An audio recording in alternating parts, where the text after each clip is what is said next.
One of the things that I think I've continually sort of been in the hot seat about, I think as a school leader and a teacher and a person who's been involved with the Mesivta from the beginning, with my own children and also with the school, is I think this conflict between my community's norm of sort of hoping that yeshiva bachrim look sort of like a certain way on the outside, and that by looking at a person on the outside, somehow you might be able to judge where they are holding spiritually or where they sort of fit into what the community expects. And I think that that is an important element to a person's Jewish identity and a certain element to how they fit in.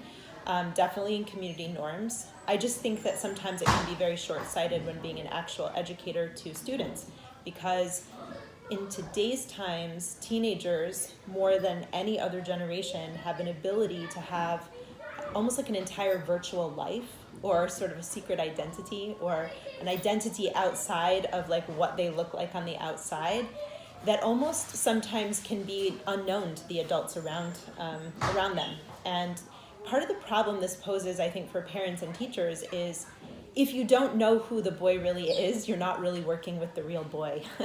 So it's a big risk, I think, that we take in our school to say to boys, I want you to be who you really are. Of course, there's a person that I hope you will eventually grow into or become, but if you're not that person, I need to know. Like, I need to know who you really are. Otherwise, we can't have an authentic relationship based on trust and truth. And from that place, from that really honest relationship that we have, we could both grow from that. And so people, when they see us engaging in that work of being with a boy who is not being at his best, quote unquote, I think that they look at us and think, well, are you being permissive of that? Do you think it's okay that he's not like that? What are you doing to address it? And I think that it's not always possible to say the answer to any of those things. It's kind of a thing that you sense that you're just in the right place at the right time, doing the right job you've been called to do. But you don't really know what the future holds. So I think that there's something very risky in that proposition.